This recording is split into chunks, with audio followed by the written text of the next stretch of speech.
I did want to ask, what's the number one mistake that you see kids make today? I think the biggest mistake I see is, and I can put this over everything that students do, whether it's sort of like the classes they take or the teachers they choose for their recommendations or the topics they write in their essays, is they make the mistake of trying to feed an admission office what they think they want to hear. You will never win that because you have no idea who is on the other end of reading that application.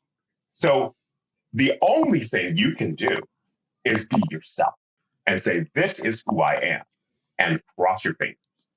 Because if you try and create a sort of morph yourself into something you think a dean is going to like, you miss the boat because you don't know who you're talking. Trying to please everyone, you usually end up pleasing no one. Exactly right. It's a great way to. I saw an essay recently about this young lady who she was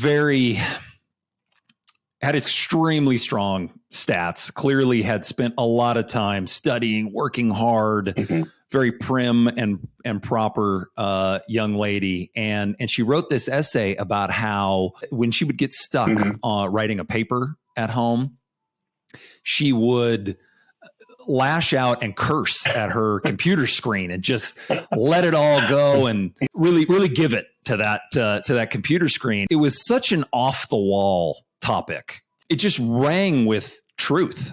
You really, she wasn't making this up. She clearly wasn't trying to impress anyone. It wasn't a story that would say, hey, I'm going to sneak in a bunch of humble brags here about how smart I am and how great my grades are. It was real. And it spoke to her, sometimes her frustration at working so hard and all this time and energy she put into her classes.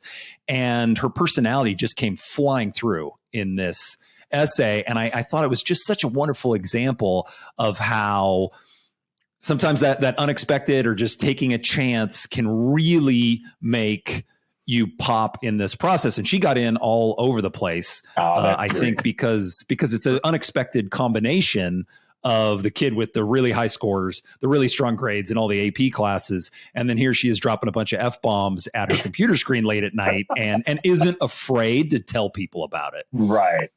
And that's the key. And I think that fearlessness is what makes a great essay. And also the unexpected.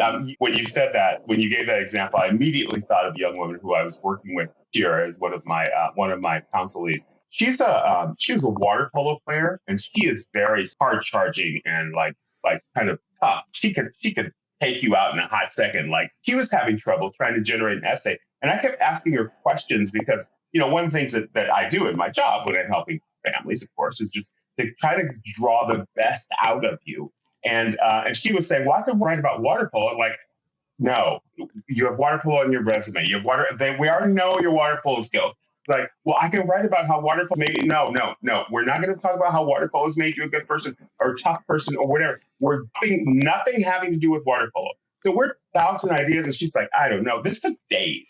I don't know what to write about. And then finally, she said, "Oh, I love Disney movies." I was like, wait, the hard-charging water polo girl who is like loves Disney movies? She's like, well, not all Disney movies, just the ones about princesses. I was like, wait, what? and I was like, well, and I just made this offbeat remark. I just said, well, let me ask you a question, and I want you to think about this before you respond. Are you a princess? And she's like, well, yeah, I guess I am. It's like, so hard-charging water polo girls and princesses, like, okay, write it down.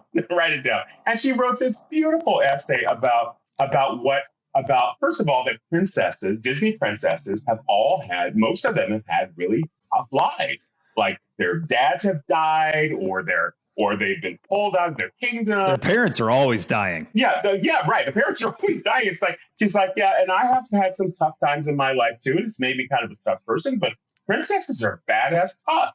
And it's like, you know what? You're right. Princesses are badass tough. And it was just a beautiful essay about and because when you read her narrative and you read the things your teachers say about her is like, oh man, this girl's got it. She's gonna plow through. She's gonna think there's nothing holds her back. She can take on the world. It's just, I'm just a princess. It was great. It was really great. Oh, I love that.